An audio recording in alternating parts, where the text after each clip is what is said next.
What's happening, con folks out there?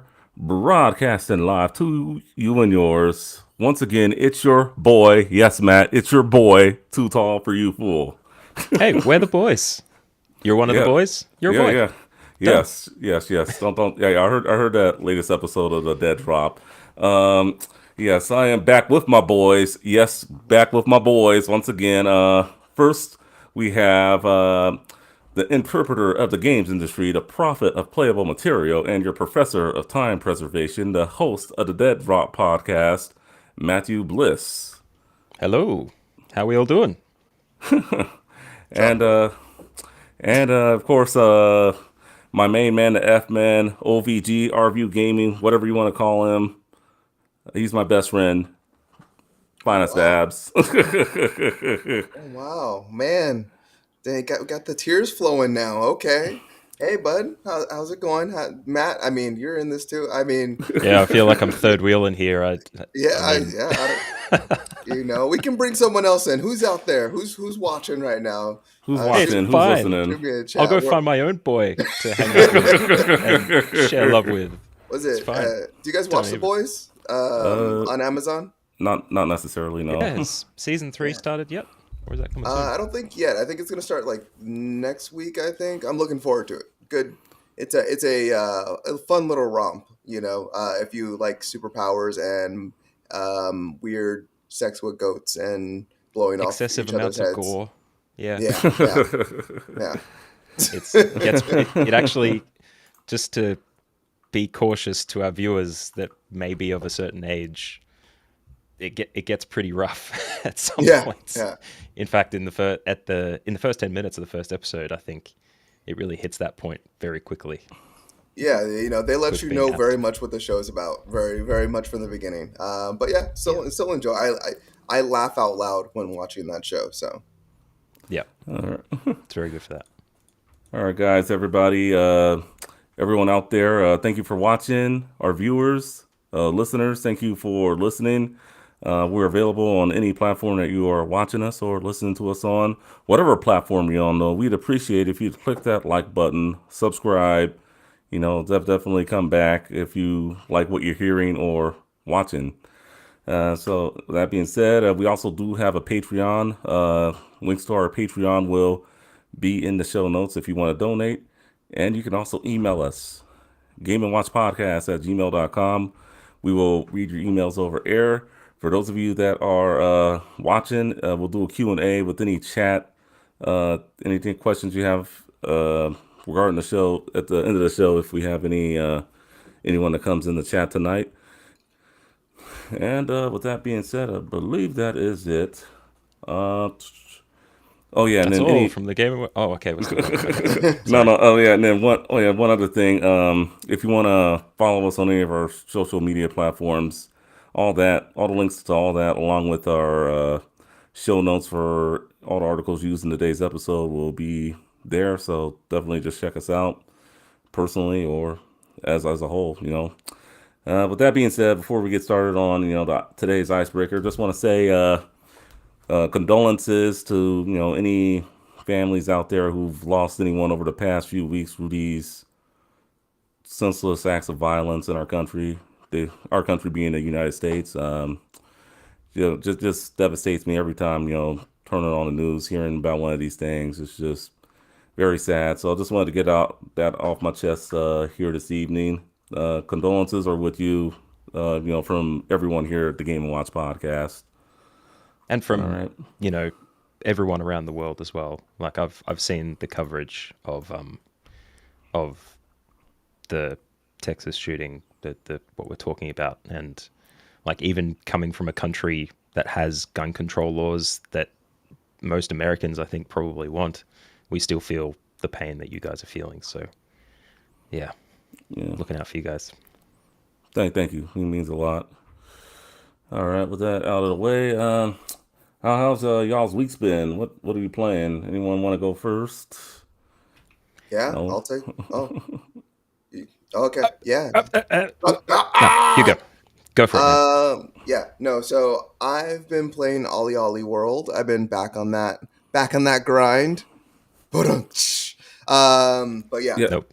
No. No, I'm excited no. because you're playing something other than Horizon Forbidden West. You know what? Now I kind of miss it. No. I do. I really do. Put I'm that just game in a like shelf, man. I haven't popped it back in the PS4, but I think about all the things that I did not do, and that's like the hardest part about it. It's like I know there's so much left behind. Like there's like the battle arena, like where you get to like fight all the different monsters at different levels. Like I remember I did that probably around like level 30. I ended the game at level 42, and at level 30, like I got owned like pretty quickly. I got through like maybe like 3 rounds, and you had to fight multiple robot dinosaurs each round, and it got just progressively harder. And yeah, so I think about that and just so many other parts of that game that I just didn't get to. But um, Just let the yeah, cooldown timer run down I am. every single time. I've been You'll trying to be all pick good. up Elden Ring, and I thought the game would have gone on some type of sell, but No. What? No way. it's yeah, it is not. Well, that's the thing. So I've been able to find like digital codes for like relatively cheap. But you want Um, physical. yeah, but I want physical, and so I haven't been able to find that. And then the couple times that I did find it, I found it for like other regions. So I found it like a digital Ooh. code for like Argentina, and I was like, oh yeah. And then it was like $33, and I was getting ready to like go through the process of picking it up, and I was like, oh wait, this is for Argentina. See, I was like, that's yeah. that's the only time I've seen a price drop on Elden Ring so far. It's when Yeah. the Australian exchange rate on Humble Bundle improves. So the value we get for our dollar means that we're getting better value off buying Elden Ring. Like I think I bought it at 84 Australian and it dropped to 71 Australian within like a week and a half or 2 weeks. God damn. You guys ain't So kidding around when you say your games were expensive. yeah, expensive, like, but relative to America, like it Yeah. would be the same equivalent cost. But the fact that your prices stay the same, and the uh, the I'm losing my words now, the exchange rate drops so significantly, and our dollar improves enough that the value gets better on those games. That's the only time it's going to drop. I'd say you probably have to wait like another 3 months, maybe. I mean, for me, like I thought it would have gone down just because like the user base is like seemed like it's like the player base is like it seems like it dropped off quite a bit. So Mm, with not as many people like playing it, and just thinking about like all the people that essentially have like played it or the played games, it. yeah, well, yeah, it sold 13 million units at the time of like a couple weeks back. So I was just Yep. like, oh yeah, they're like kind of due for a sale, but no, not yet. No. So Marketing Yeah. doesn't follow logic. yeah. That's what I've Yeah, discovered. yeah. But yeah, looking to pick it up for my Xbox Series X. So anyone out there, if you're done playing the game and you have a Series X, go ahead and send Elden Ring my way. Don't blow people. No, I'm just kidding. Time to get a PO box for the Game and Watch podcast. I think. We can do a swap. I'll give you one of my games, and Yeah. I'll take one of yours. Yeah. One But for how one. is Ollie Ollie World going back to it? Has it changed? No, there's been no significant updates that I can tell. Um, I I I've definitely lost my flow. I had to go back to the earlier levels, to really just get that like that hand twitch rate back up to what it was like when I was playing consistently before I jumped into Horizon Zero Dawn. But yeah, it's a good time. I mean, the characters and the art style and just the flavor of the game, so to speak, is just it's so nice. Yeah, Nice and chill. yeah, nice and chill, and yeah, there's no really hangups. I'm so happy that they added checkpoints in that game Oh yeah. because it just makes such a world of difference, and you don't feel like you lost a lot of progress. Just going like constantly resetting because you can reset each level or not. Like yeah, you can reset the level with the press of a button or reset a checkpoint at the press of a button. So like you mess up on the smallest thing, you just press that. So I'll like hit that maybe right now since I'm not playing the greatest. I'll probably hit that like 30 times in a playthrough. Just replay the level, but it's not a lot of time pass. It may be like, a whole like a level like if you play it flawlessly may take, 3 minutes, 2 minutes, something like that if you play it flawlessly. And so like hitting it 30 times, I may be on a level like maybe 10, 15 minutes. Um, Okay. yeah. It's a great game. You're not getting that reset fatigue, because I've played Trials HD Hmm. and Trials Evolution, which has a mechanic like that. It has much more rigid checkpoints, but you can so easily get stuck in a loop where you like try that one thing, nope, didn't do it first, reset it, try it again, reset it, try it again, reset it. All of a sudden Or you got like an hour deep.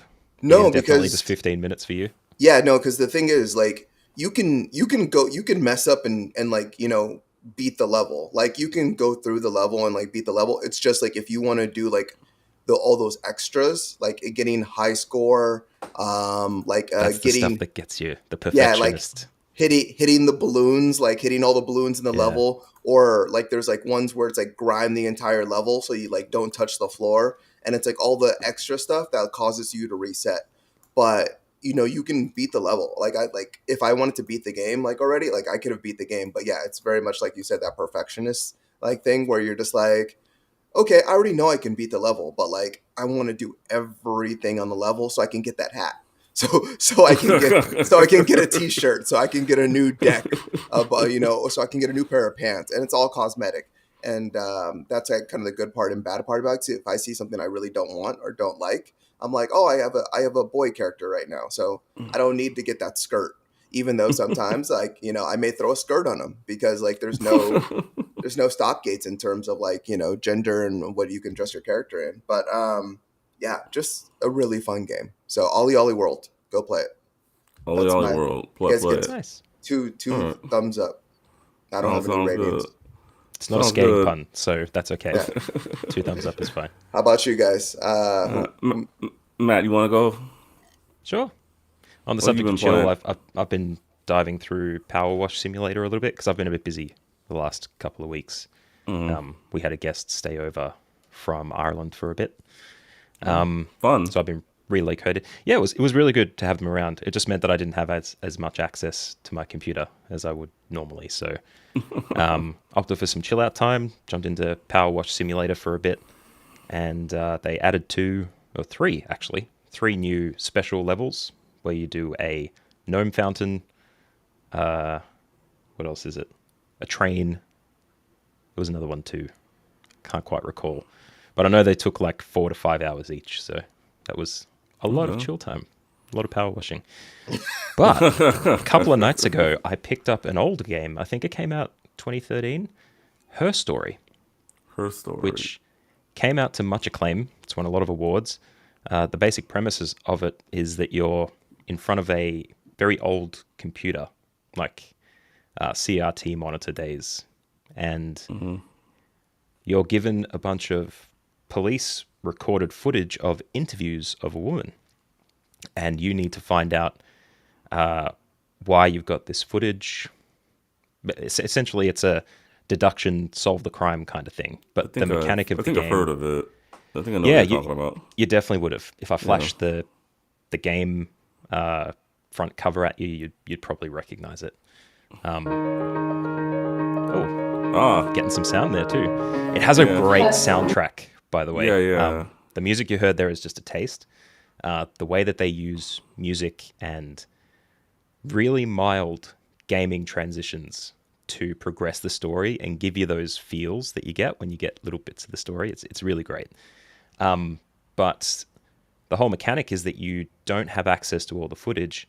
You need to search the footage to be able to find the videos that you think you need. They're all transcripted, so what you search for is words that are said in the interview.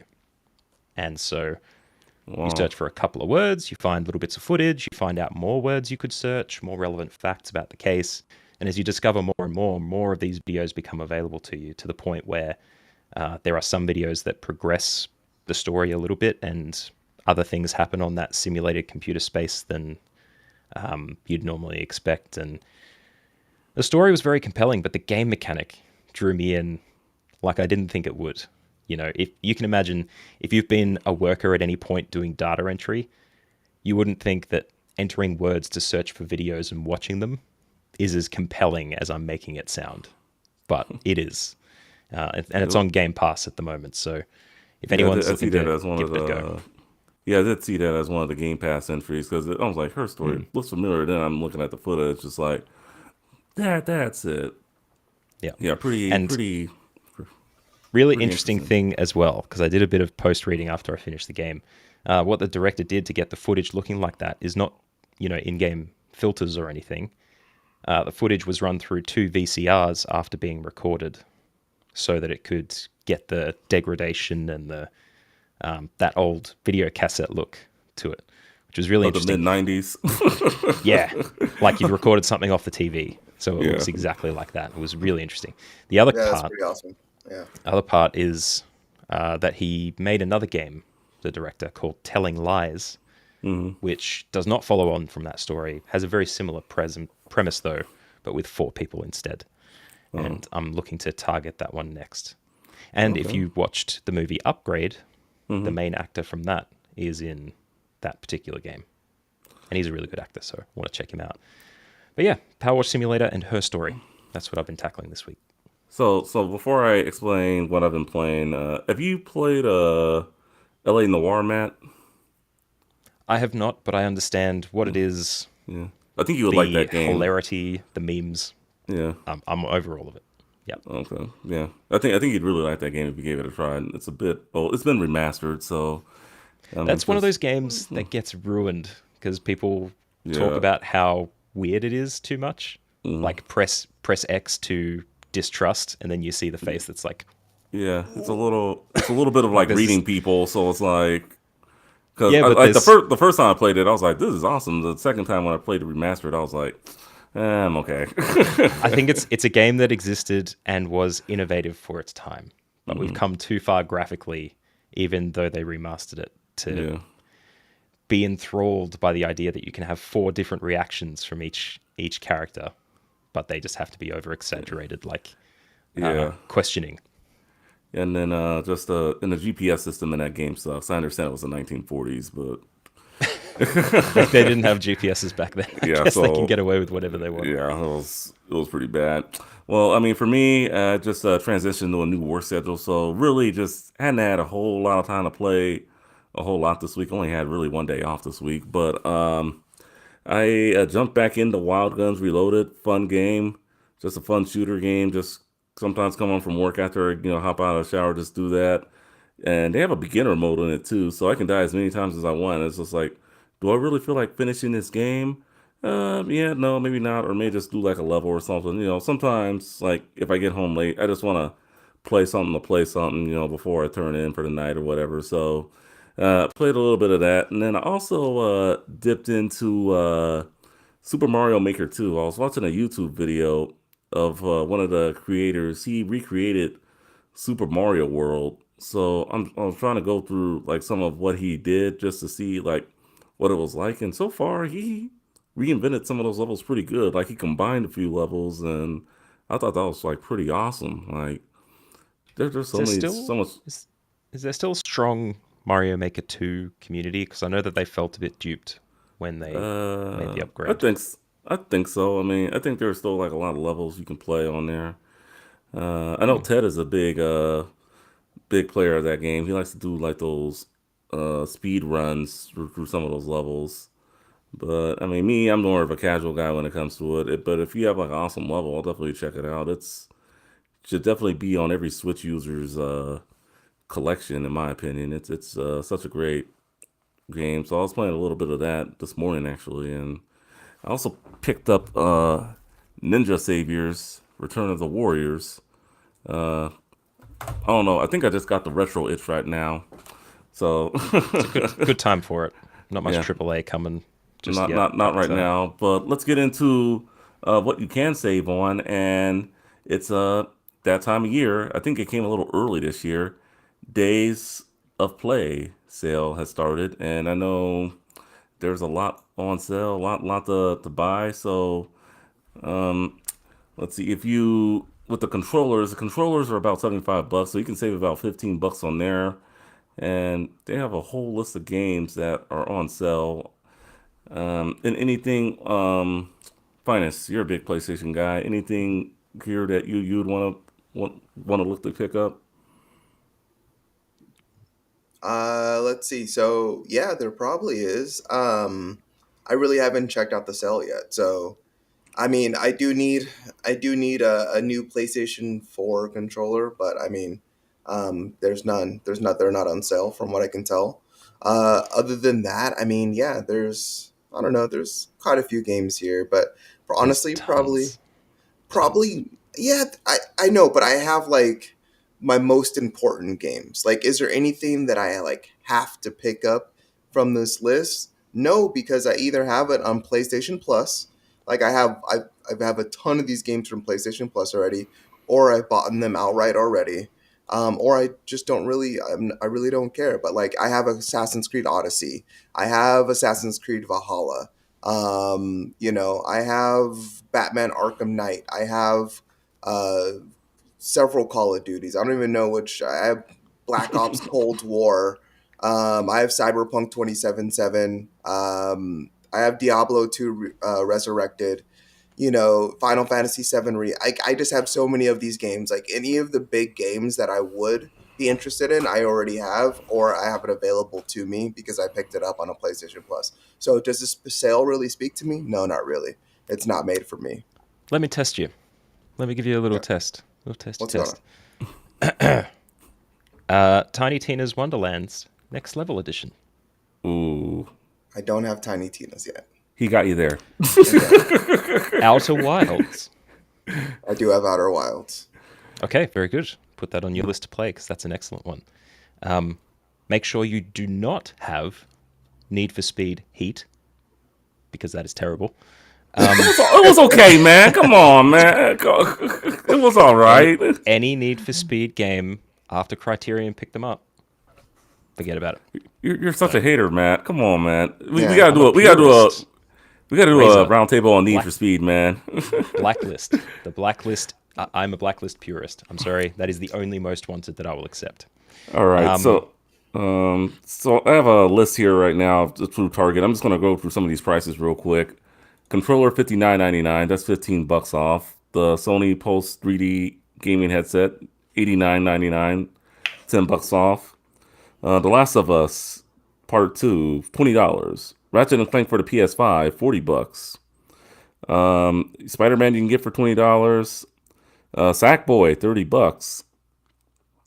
God of War $10. Gran Turismo Sport $10. And there was also another one. Little Big Planet 3. I don't got that one. $10. A lot of God of War $10 for stuff. $10. That's aim for the $10 stuff, especially God of War. If you haven't played that yet, definitely pick that up. But A Plague Tale is on this list too. I know from way back when I played that game and talked about it, you said you would pick it up. So maybe that would be worth a pick up too. And I'm sure that'd be $10, if not less. Finance, I know you're gonna buy something off this list, Yeah, we're giving you reasons to spend money, which nobody needs. even if But- it's $10. Little That's- big planet, little big. Something there. Just do what I do. Just Yeah. scroll every night. Just kick up the page. Do a scroll. See what's in there. And next night, just pick it up. Quick 5-minute scroll. You're guaranteed to find something that you want. Yeah, there's always something I could get. But the things that I like, I'm not like too tall. I just gonna buy games and then just like have them shelved for months and months at a time. I like picking up Absolutely. my game and playing. And if I'm not gonna play it like immediately, then I don't want to pick it up. And then yeah, That's why you got to cruise the deals. Because Yeah. there'll be a cost benefit there, and you'll be like, I will definitely play this in 3 months, but if it's $50 off, what's the math there? And how does that factor into my favor? And because I'm no longer playing Horizon Forbidden West, my life is back to me now, so I can play other things. and Anyway. I'm trying to lose my life again in Elden Ring. But yeah, I totally understand what you guys are saying. Which Yeah, so is a sentence rarely said, I must say. Anyway, sorry, Tutel. Go on. no. So the I keep forgetting Days of Play sale. I'm trying not to say the other thing, State of Play. I get those two things confused. But yeah, the Days of Play sale is going on through June 8th. So act now while some of these are can't misses. $10 games. Even if you're just on a shelf, it's like, hey, eventually I'll play it. I mean, that's the way I look at it. So all right. Sony, I guess when they did their updates for the PS3 and Vita, people cannot transfer PS3 games to a Vita anymore. I don't see why anyone would, but that was one of the features that was taken out. Um, Sony noted this change only affects PS3 games transferred to a Vita. It does not alter the ability to transfer content like games and save data to and from a PC. For that, a Vita owner could get Content Manager Assistant and connect a Windows or Mac PC to manage the content. So, if you got that update and if you guys like to do that, just keep in mind you can't go back and forth between PS3, transferring Vita data to a PS3. So, Isn't Kind it of love the other some way of the around? Vita news. what's up? Sorry, Finest, you go ahead. Oh no, I'm just shocked about how much Vita news we've gotten over the last like couple months. Oh, Um, it's just been, I don't know, I just find it interesting. Considering like games aren't made for this console anymore. PlayStation doesn't want to acknowledge or support the console anymore. I guess that's what all the news has been about is yeah, PlayStation kind of just abandoning their experimental handheld. But well, I'm sorry, Matt. What were you gonna say? I can't remember anymore. But Okay. all I know is that the Vita revival started with The Last of Us 2, I think, when they had the one of the evil characters playing Hotline Miami with headphones in that game. It was pretty cool. But for this story particularly, I was just going to throw this into the camp of things that we discussed a couple of weeks ago, where they're removing the ability to make payments natively through the system, and you Yeah. have to have two-factor authentication on it now. yeah, 2FA. But the source of the article that we're looking at here in Reset Era said that there are some games that you must transfer from PS3 to Vita in order to Oh. play them. And those were Burnout Legends, Metal Gear Solid, and Silent Hill. Now, I'm not going to pretend I understand why you would need to do that, but the fact that there is content there that cannot be played on Vita anymore because you can't do that PS3 transfer, it's a bit of a shot in the bollocks, you know? It's not the best thing. Agreed. Yeah, Yeah. that's kind of crazy. Like you buy it for the PS3, but you can only play it on Vita now. Yeah. Okay, yeah, Time to get a Steam Deck. well, yeah. And I think the Steam Deck is I'm in doing line. crazy things now. You should see that this is not the Yeah. the platform to talk about it, but they're starting to create remote play stuff where they're getting the PS5 screen mirrored to the Steam Deck and having the controls mirrored to the TV, and the latency is ridiculously low. So That's crazy. maybe Steam Deck is the new Vita. Perhaps. I mean, It's not, but you know. just I guess you just People have to playing have the game. emulation on it. Yeah. Yeah, just Yeah. I mean, I think eventually I'll get a Steam Deck. I just gotta find some time to play it, really. But all right.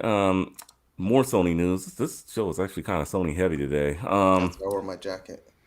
Last week, Xbox was saying, sorry, we got nothing. So Sony is just, they're flooding the market with everything.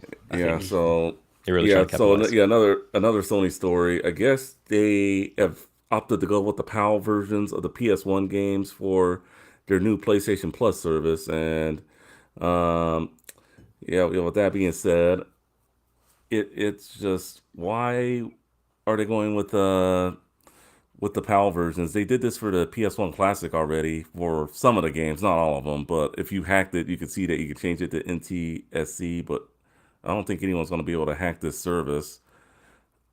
I just want to know, Finance, maybe you can explain it to me. Why are they going with the PAL regions versions of these games as opposed to just NTSC for any region that uses NTSC?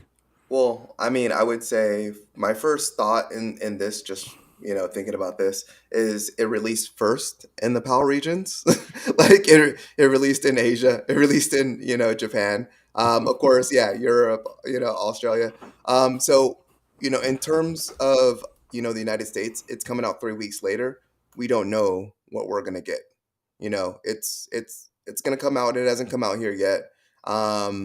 If we do get it like the slower versions and we do get the versions that aren't up to the emulation quality that actually exists right now, then we can complain. But as of right now, I think it's trying to kind of just mute point, because well, yeah, it can come out. It can come out here and be very different. So It would be interesting if they do make the NTSC versions available, because a lot of the discourse around this at the moment is they've got both, and NTSC has the higher frame rate, which matches more closely to our current technology. So why wouldn't they just do it for everyone? Because we're in a different world now. The PAL and NTSC regional options aren't really a necessity anymore. yeah, Do I Yeah. have that wrong? Uh, no, you you're tell me. totally I right. mean, you tell me. You live in a PAL region. I mean, you use NTSC in Australia, right? No, we use PAL. PAL's okay. But PAL. they're on the same level as what you're saying, No, I'm or they saying should that, be. well, the technical level, PAL is slower because of the Mm. regional availability of technology. They had to match the frame rate to be able to make Oh, that happen. So technically, what we would have experienced compared to you guys with NTSC would have meant that our games maybe run a little bit slower or differently. But okay. we didn't have an internet to complain about that at the time. Whereas these days, not only do we have the internet to complain about it, which is probably where this article is really derived from, but we also have equivalent technology available across the world. Like when's the last time you've worried about a DVD region and not being able to put it in your DVD player? I haven't thought about Mm. DVD regions for years. It's It been may a not have minute been now. relevant to you guys even, but for Yeah, us in Australia, getting imports for a lot of things meant that we had to make sure that we got it from Europe or some parts of Asia, I think. Mm. And there were a lot of small websites that sold specifically that region to Australia only because they knew they could capitalize on that for DVD sales and even game sales. Yeah, it's not relevant anymore. So why wouldn't you go with the NTSC? They do have it in the bank. I yeah. think when it gets to America, and Mm. if they do release NTSC for you guys, I think the rest of the world is going to complain. Oh yeah, I can see that Definitely. flooding already. But yeah, I Yeah. mean, the thing about this, it's just it's a streaming service, so it can be changed at any point. Um, Yeah, flip a so switch at the server. yeah, Done. keep yeah, that easy. Yeah, so I would just say, like, if you have a voice about it, or you have any complaints about it, then let Sony know. I Yeah. know Sony just changed some other things within their service, so we'll talk about that a little bit later. So All right. For sure. Well, they did backtrack on this quote discount scandal that had people up in arms in Asia. Pretty much from a tweet here, due to a technical error, players in Asia who have previously purchased a PlayStation Plus membership at a discount have been incorrectly charged for their upgrade pricing. This error has been fixed, and impacted players will receive a credit. Thank you for your patience. Pretty much the update. After effectively admitting that it intended to wipe out historical discounts for those looking to upgrade their PlayStation Plus memberships, it's beginning to look like Sony has backtracked. The company, perhaps sensing colossal backlash, has made some adjustments to its upgrade calculation tool, ignoring any previous deals that have been uh, taken advantage of. I suppose. I mean, do you think this was a scandal? Do you think it was actual error, or Uh, Matt? Look, they haven't had a good track record with money and upgrades, we might say. The issue in question that we haven't talked about here yet is that people who were looking to upgrade to another tier after they had a backdated discount on their PS Plus already found that they had to make up the gap in the discount and then pay for the new tier to be able to upgrade, which for some of them meant hundreds of dollars equivalent, I yeah. presume, which isn't great. It's kind of on the same level as you have to pay $10 for a game you already have to play it on the new console when it releases. And the great part about that was the ones that they would track were people that purchased through the PSN store, or that they purchased a digital code, were the only ones that they can track. So it wasn't even everyone. that that actually like had a discount. It was everyone that had a digital discount that actually got like that purchased the digital version of the PlayStation Network. So And then just to clarify that point, if they go to a store and they've mhm. got a good mate behind the counter and they say, I'll give you 80% off for these PlayStation Plus subscriptions, that discount isn't accounted for. Just the ones that are given by the store, Yeah. the digital store. Yeah. Yeah, so it was only affecting their most hardcore, and then they're like most like loyal people that like actually purchase through the store. Because I never purchase through the PlayStation Store because the best discounts could be found outside of the store. Yeah. So I'm always Always. purchasing, Amazon, they always have yeah, discounts. I mean just anywhere else, and Yeah, I just do anywhere stack. else. I do stack, and so when I heard about this, I was like, oh no! I was like, I have multiple years of PlayStation. They're gonna charge me hundreds of dollars. But yeah, this was just kind of crazy when I did hear about it and just in general. But the Well, there was an comments, issue with the stacking too, wasn't oh there? yeah, Yeah, oh it yeah, was. Yeah. yeah. If I ask you, better watch your bank account in case they try charging you, because Well, that's the thing. So when you tried to activate your new PlayStation Plus subscription, it prompted you. You would see on screen the package that you can upgrade to, but then when trying to purchase the package, it would then prompt you to say like, "Hey, you've purchased a discounted version of this, and you have 3, 4, 5 years of PlayStation Plus in order to move forward with the upgrading to the PlayStation service. You have to pay, you know, $300, $200, or damn. whatever that amount was." So And hang on, you had to pay the gap up to however many years on your subscription oh you yeah, had. yeah, yeah. That's So if you that's stacked for ridiculous. if you stacked for 10 years, you had to pay for that entire. You had to pay in order to use the service. You had to pay the entire stacked amount. So it's not Yeah, like you just pay for yeah, one year if that were and me, I then would have you're called good. Sony. Fuck that. And that was the crazy part about this. And it was just like, wow. It was like Sony's trying to nickel and dime. And I saw both ends of the spectrum in terms of like on the comments section. I saw people like saying, well, like if PlayStation lets you do this, they're gonna lose millions of dollars and blah blah blah blah. And then there was the other end of people saying like, like Sony, can spare, like they're selling like hotcakes and blah blah blah. They can spare to lose a couple $1 million, and now they're just trying to get you for every penny. And I mean, it was a real discussion. People Mhm. were upset, and other people were like, "Well, you're out of luck." But then only like a day or two later, Sony reversed it once they received the backlash. Well, I mean, I think it was more backlash. I don't think that it was a technical Oh no, error. this wasn't a technical error, because if you called like this is you call their customer service line, their customer service agents were prompted to say like, yes, you had to pay the difference and instruct them. This was on their blog. Mhm. That Yeah. it wasn't on their blog ahead of time. It was on their blog once it went live in these regions. That you have to pay the difference, and then once again, their user interface would prompt you the exact amounts. So this was a very calculated thing. This was not an error whatsoever. But No. Sony is just like, okay, let's just say it was a mistake and let's fix it. And Yeah. yeah, I Yep. mean, Yeah. Like you said, Matt, they don't have a good track record when it comes to this kind of thing. But let me throw Sony a bone here. Having worked in corporate and worked with a number of people who operate in finance systems, I can understand why a big business would want to avoid complexity. And it's probably easier for them to have the quick math say, we've got an upper end for this tier, you're not paying that much, you have to make up the difference. That's simple math. Whereas if you're having to account for multiple discounts, you're pulling variables of information from someone's account that can sometimes be prone to error. They want to keep making money, but they definitely don't want to lose money.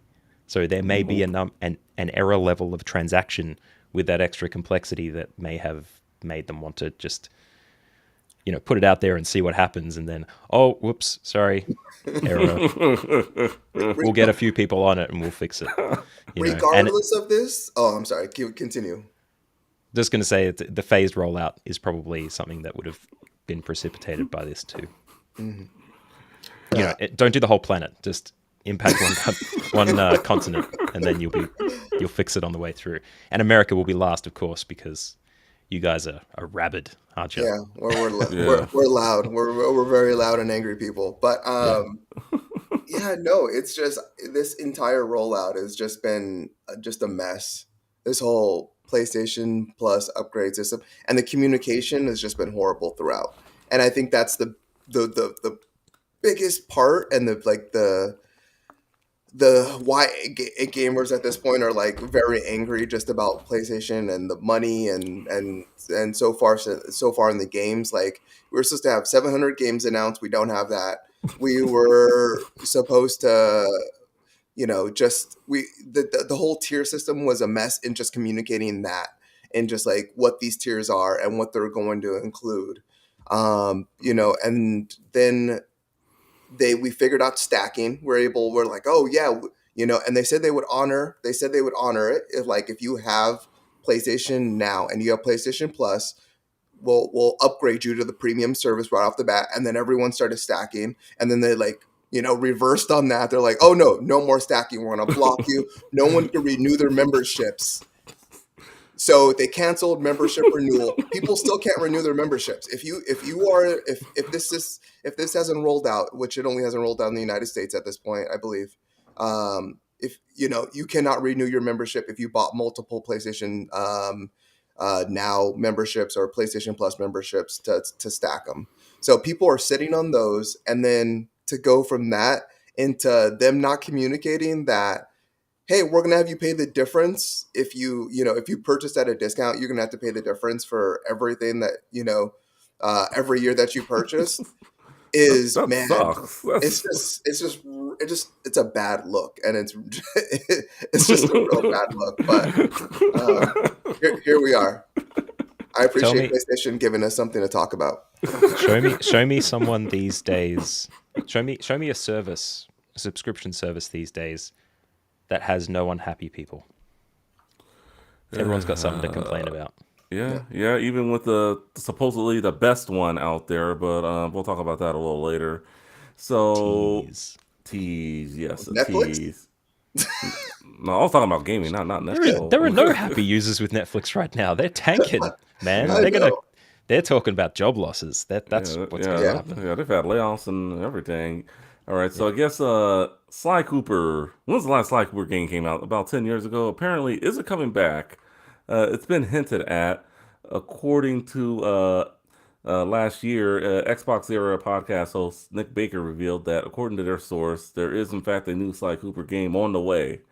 We got a little more info about this rumored new game in a more recent episode of their podcast. I guess they've been hearing something that it's going to be coming out like toward the end of 2022.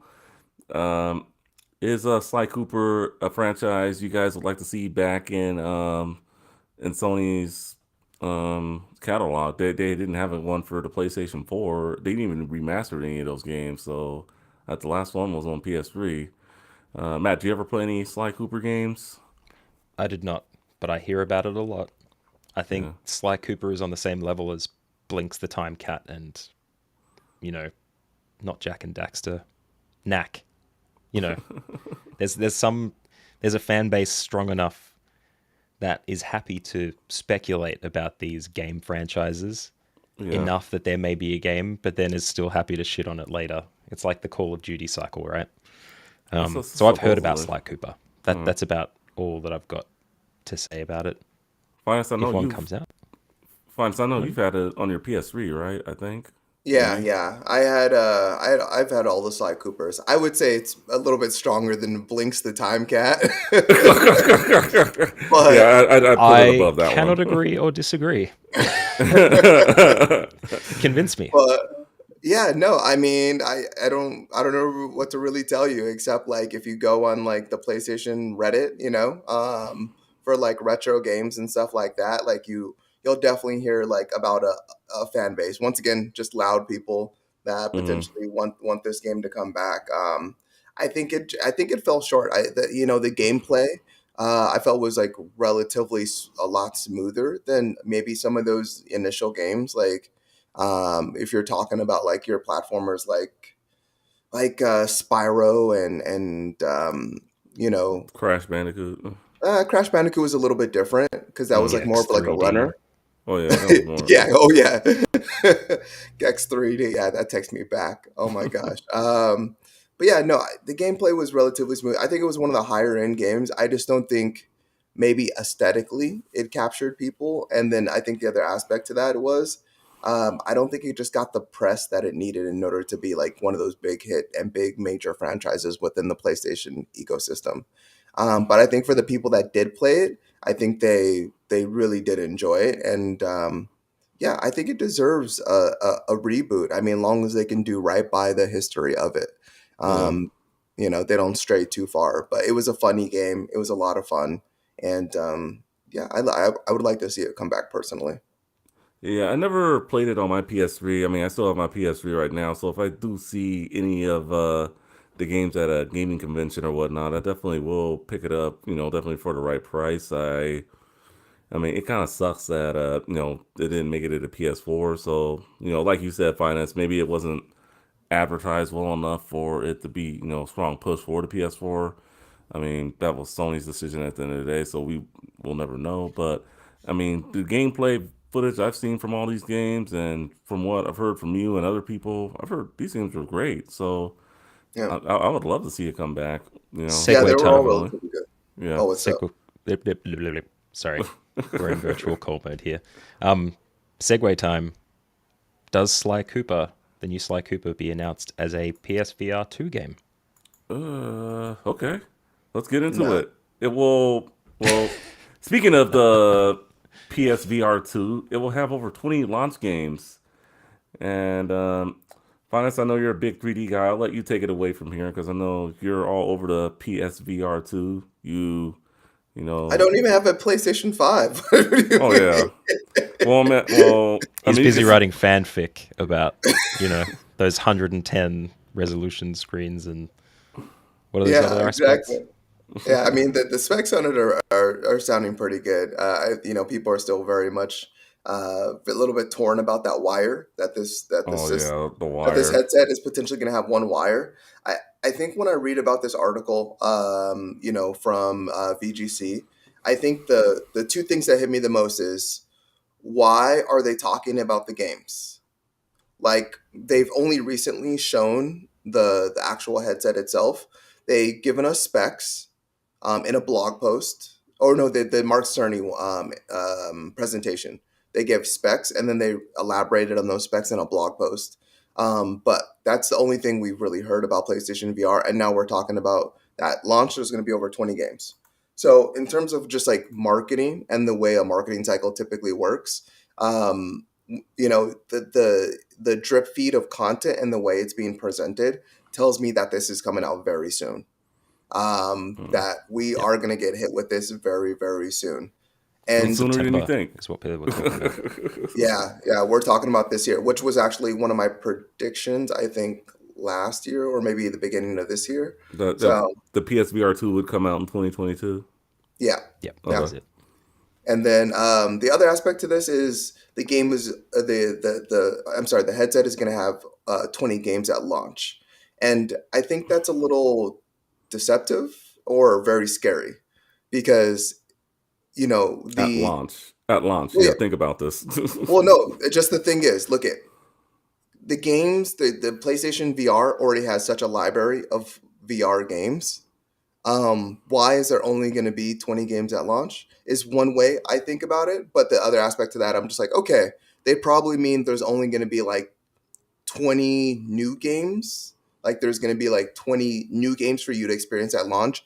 In addition to that library is what I'm hoping this is what I'm hoping that they mean, because we better have backwards compatibility with everything that they had previously on the PlayStation VR. And I'm hoping, oh, I'm sorry. What's up? I'm just going to read the quote from Jim Ryan for you. But Oh, okay, finish your point. please. I was just gonna say, I hope like they bring some other games that we didn't have access to on the PlayStation VR, like Half-Life Alyx. Like, I think that would be a banger, and I think would really push sales for the PlayStation VR. So I would love to see something like that. Moss 2 just recently came out for PlayStation VR, the first one, and no one's going to play that because no one's going to bust out their PlayStation VR to play a new PlayStation VR game. It also did come out on Oculus, so yes, if you have it, go play it on that. But that's gonna also be on the new PlayStation VR too. So like I'm excited to see what's going on. But please read that quote because obviously I missed that. Oh yes. No, no. Well, Well, this is just it's the one of those quotes where you read into it and you find out all the things that you've been talking about. You're like, they didn't say this, they didn't say that. Right now, there is a considerable amount of money being spent on partnerships with independent and other third-party developers to secure a considerable pipeline of attractive VR content at the launch of PlayStation VR 2. From Jim Ryan. Now, what you said could be true. Partnerships doesn't necessarily mean new IP, new content. But I think the key thing they want to get across here is that you're not buying a new piece of tech that has 3 games on it. They probably want to push sales of this product really, really quick.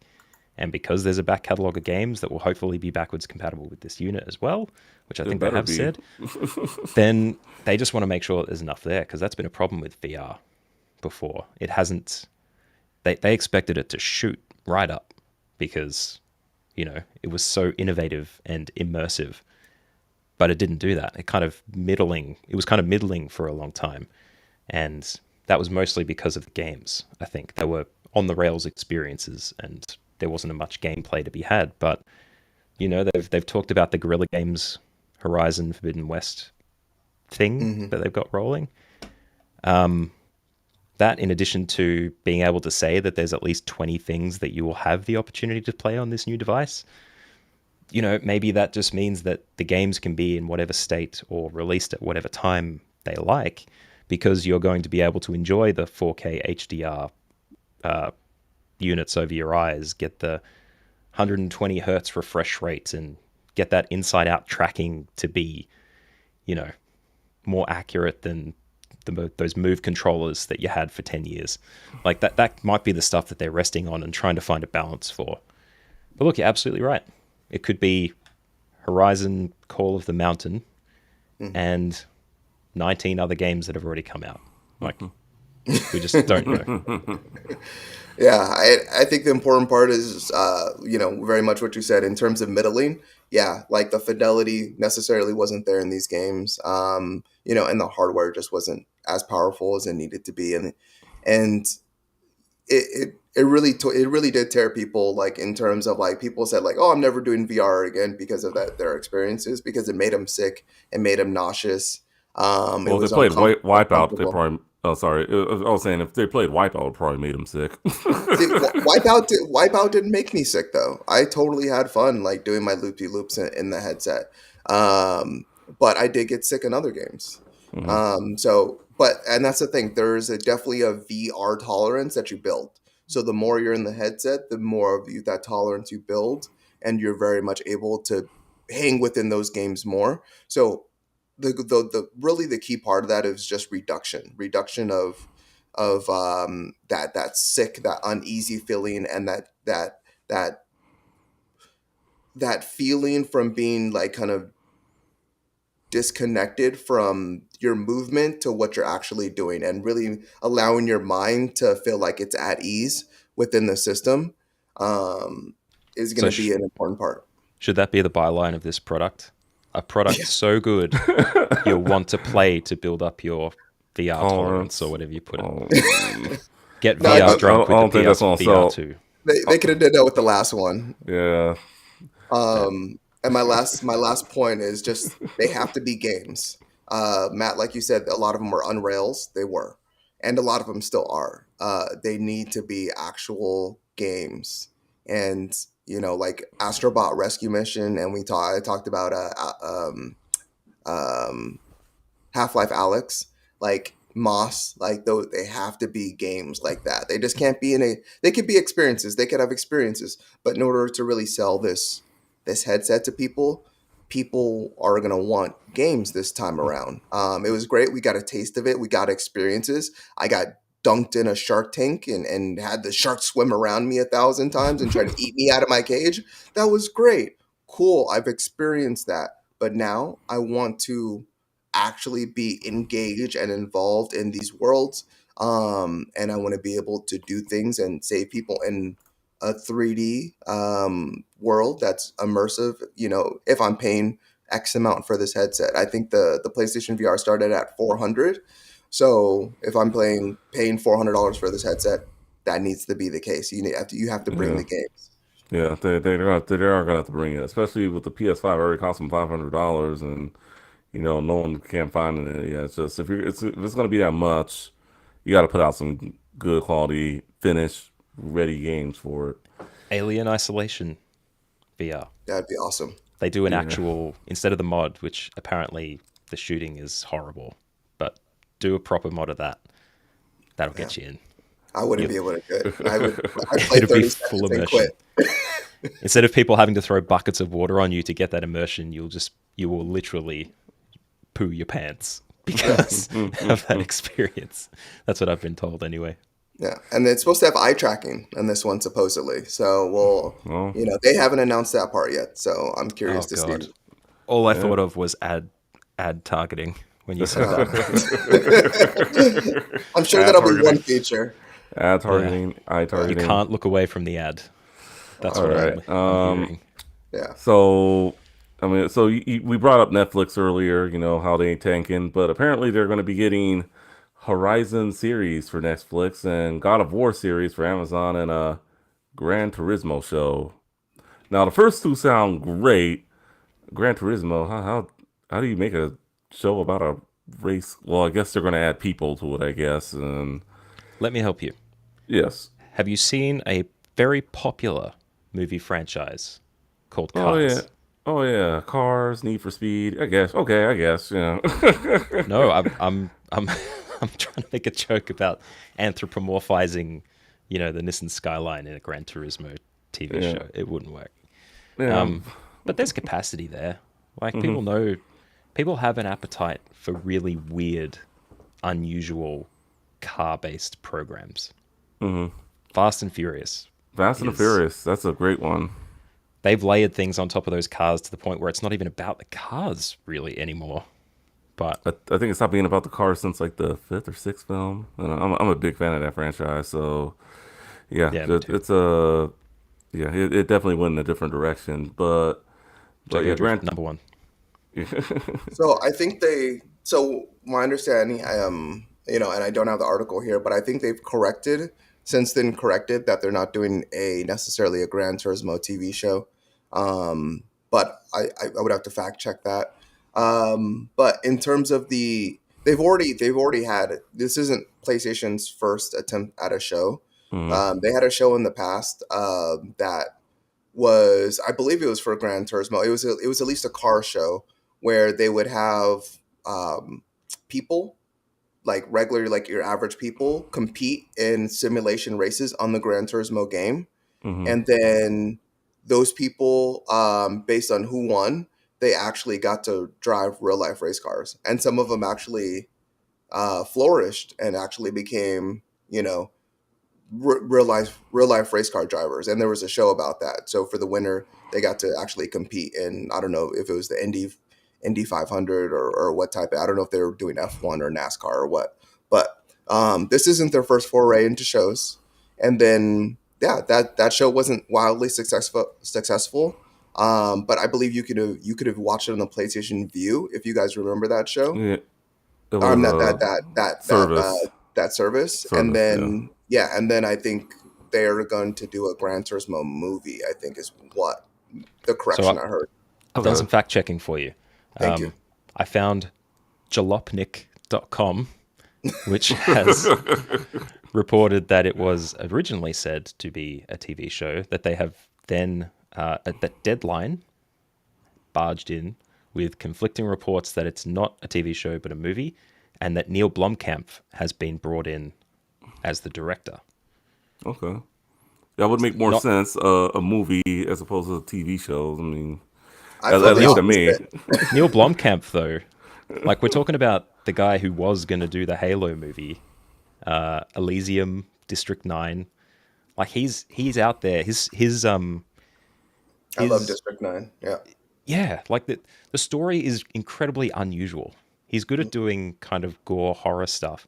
So if they're getting him in and they get his movie house in to do the production, we could be looking at some incredibly detailed vehicles for this Gran Turismo show. If they're choosing to CG animate it instead of having it in real life, which could very well be the case these days, especially with the assets they've got.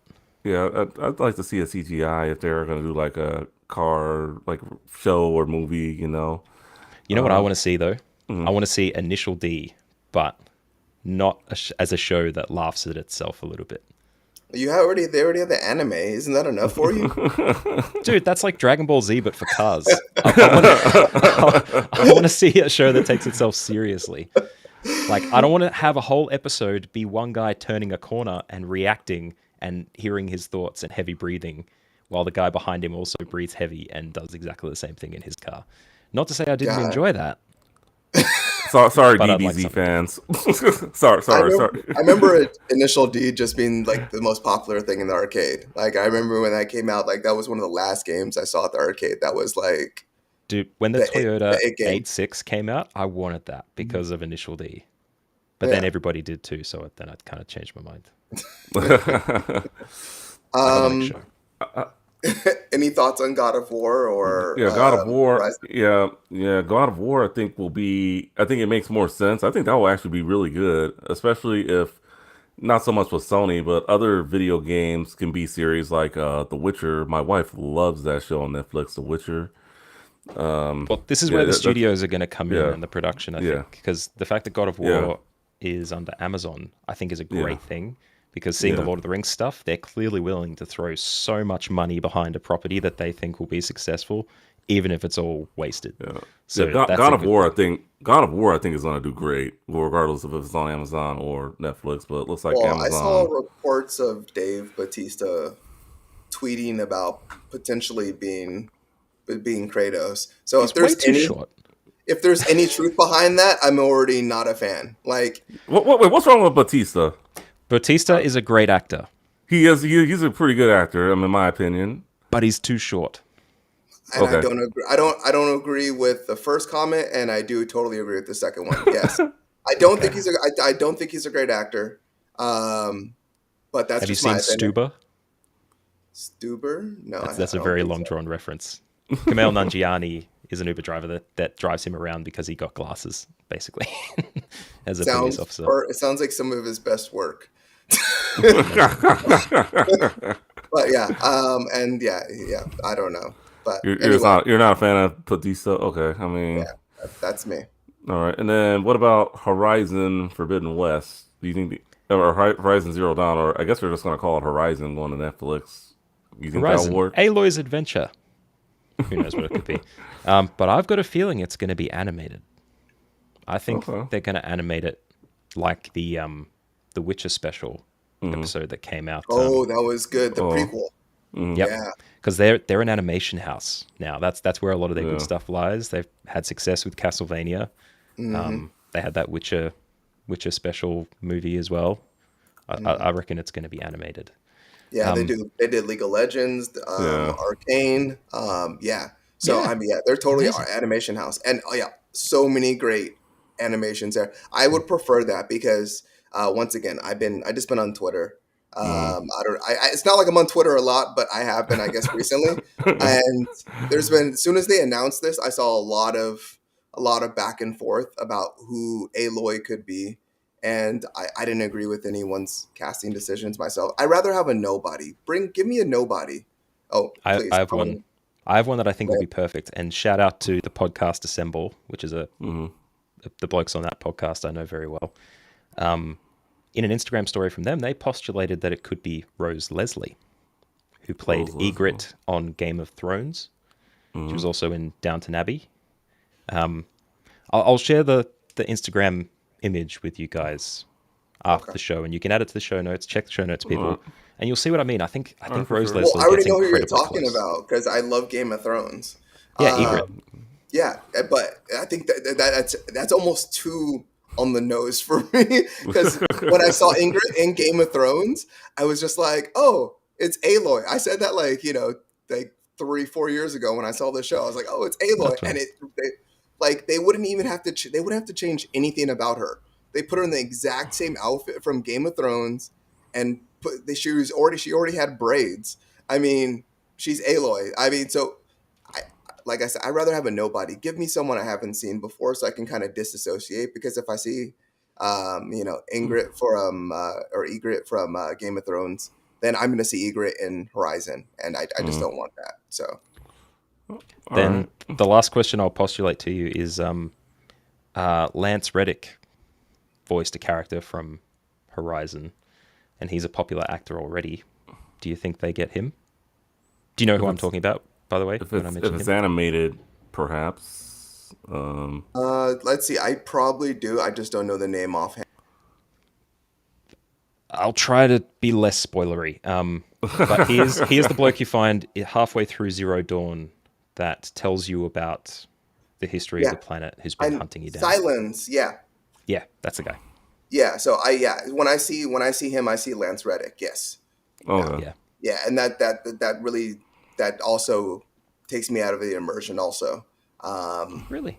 Yeah, but I think he does a great job.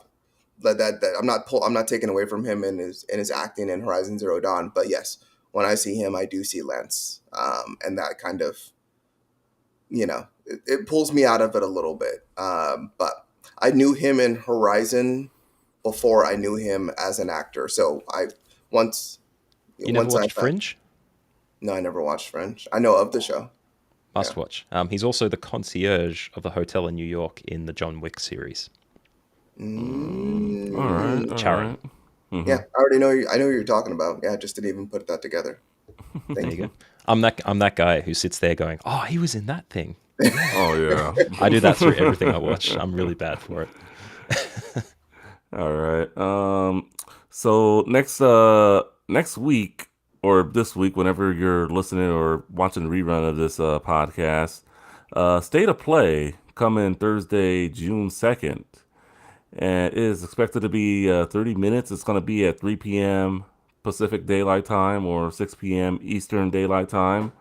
You can watch it on their Twitch, their YouTube, and let's speculate what they're going to talk about. God of War Ragnarok, any PS VR2 launch titles, Final Fantasy 16, Stray. What do you guys think? Is this going to be a big one, or is this going to be a dumper like some of the other ones? And let's be real, there have been some pretty bad State of Plays. What we do not want to see is Forspoken being pushed again.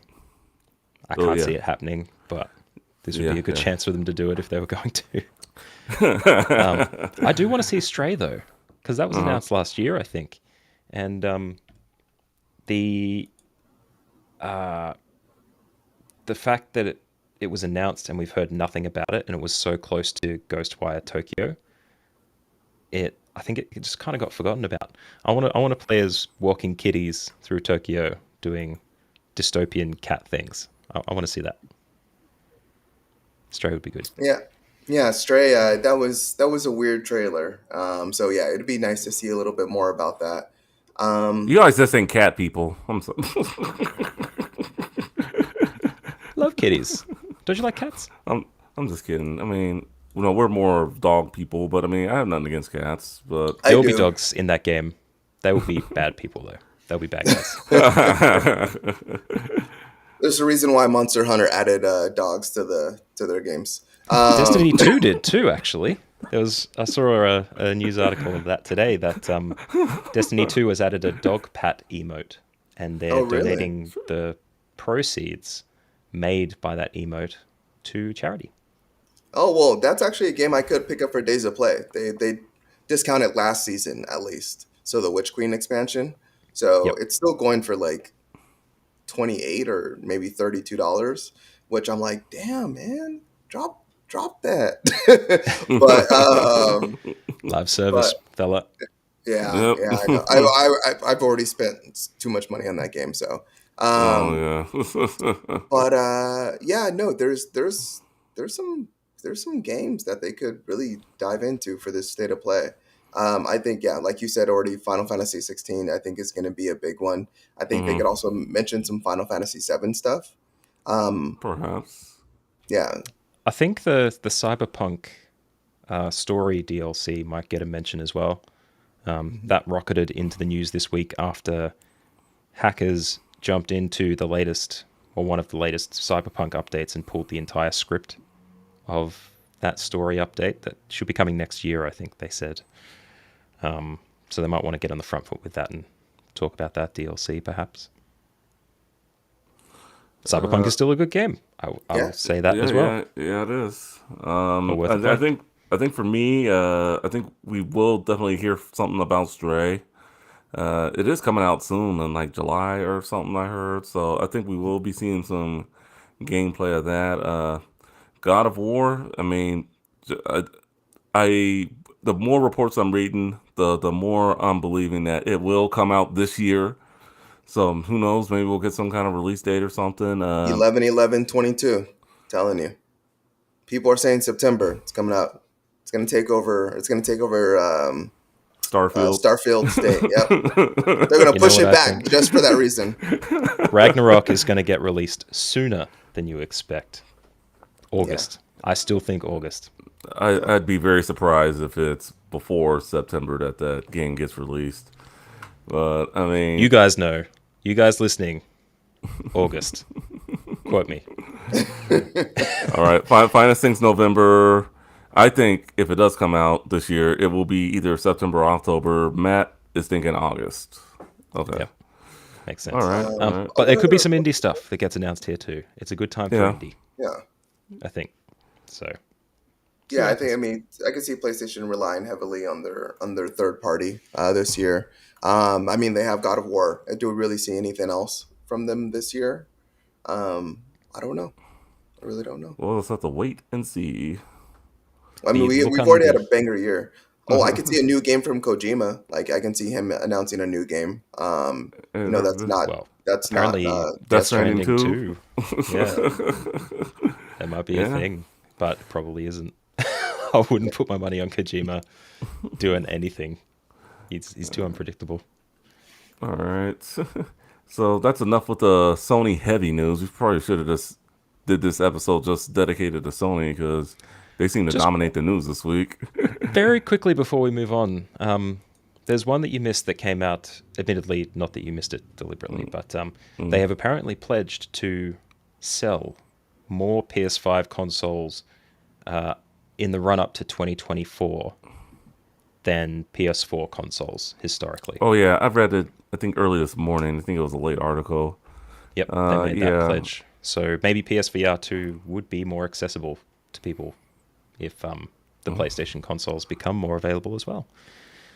And that's them tic-tacking off all the chip shortage stuff that we've been hearing for the last 3 months. So Yeah, keep an eye on that. yeah, definitely something to keep an eye on. All right, Or well, Sony shit. squirrels have been ferreting away their chips just for this very purpose. Who knows? All right, so we're gonna shift our gears now, going to Xbox, and yeah, we'll just touch on them real quick. And I know one of our friends of the show, occasional host, Mark, was not happy to hear people writing anti articles about Game Pass and the burnout and people canceling the service because no AAA games are coming out or whatever. What are you guys' thoughts on the burnout? Is the burnout real for Xbox Game Pass, or is it still the best service in all of gaming, or subscription service in all of gaming, I should say? Matt, It's definitely the best. it's Definitely, definitely the the best. best. I think, and I specifically did my most recent Dead Drop podcast episode about clickbait and misinformation and speculation, Yeah, partly it was kinda because funny. of these articles. Thank you. I'm glad you enjoyed it. But that this kind of speculation, and it again, I will say based on jumping off the content of that episode, both of these articles that we'll be talking about, both with Ed Fries as the ex-president of Microsoft talking about Xbox Game Pass being in trouble or causing trouble for the industry, and the Xbox burnout stuff, both from Kotaku.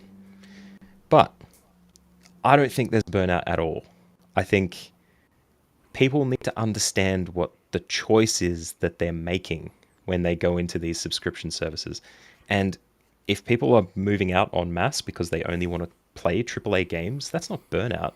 That's people making good budgeting decisions and spending their money where they want their money to be spent. Like, it's not a big... There's got to be a reason why Game Pass doesn't allow you to buy a 12-month subscription. Because if they did, that's probably where these people would really be riling up, and there'd be more people talking about how they've locked them into a service that they now can't get out of, simply because they can't get access to the games that they want. That is not what Game Pass is for. It's a platform to give you access to games that you otherwise wouldn't. Somehow, through some sort of magic, it drives more sales than if it didn't exist. And I don't know how that happens, but it does. And, burnout... People are doing a lot of this speculative stuff because they're worried about streaming services and subscription services pulling away from single game purchases that people make. And that's the other article that we might talk about in a sec from Ed Fries, the ex-Microsoft president, who talked about Spotify splitting the music industry in half, where in fact, now 10 years on, we're looking at $10 billion in extra revenue because these subscription services work. But it's still in its initial phases. And the fact that we've also got the Netflix fatigue, let's call it, to be generous. They make one decision about money that has pushed everybody over the line, and all of a sudden everyone's just out of it. But by that point, you've got your Peacocks, you've got your Disney Pluses, you've got your HBO Maxes, you've got all these streaming services that people can use. And it's starting to happen here too. You've got your PS Pluses, plus extra pluses, whatever it's called. You've got your Nintendo Switch Onlines, you've got your Humble Bundles, you've got your Steams. All these places that aren't necessarily subscription services, but, EA Play is available in some of those as subscriptions too. Like, it's bundled in. This whole live service culture isn't going away. But No, it's not. If the burnout is related to them stealing your money, they're giving you the opportunity to not spend the money there if you don't want to. Like, I think the console wars are starting to drift into the subscription service wars, which ultimately that's not what it's about. It's meant to solve that problem. But I don't know. Yeah. I'm a bit... I got a bee in my bonnet about this one. I don't think it's... I think everyone's panicking over nothing. Anyone worried about Xbox Game Pass, it being in trouble, has nothing to worry about. Their earnings calls have been massive. Like 25 million users, I think they said at some point in the last 6 months. Yep. Yeah. They're not doing any AAA titles. Okay. But they're creating a platform and creating relationships with a bunch of indie developers, which some admittedly say that if they don't go on Game Pass, then they don't have as much exposure. Of course, because you've got 25 million people that can play your game if you put it on that service. And for a game like Unpacking, which has been doing incredibly well, that was on Game Pass day one. And they're still doing great. Like, I think game development and stuff in the gaming industry is just as fragile as it's always been. I don't think there's burnout. I think people might not want to spend their money there anymore. Yeah. But there's so many options out there. Why would you be worried about Game Pass alone? That would be my question. Yeah. I mean, I don't think it's gonna like implode or anything. I mean, me personally, I've been paying for Game Pass just about all year long. I canceled my subscription early this morning. I just hadn't been playing it. I'm just being honest. But if there's something on there I really want to play, I'll start doing it again. I mean, the only thing I was playing was like Forza Horizon 5. If I really want the game, I'll just go out and buy it at this point now. So it's like, the new the black and white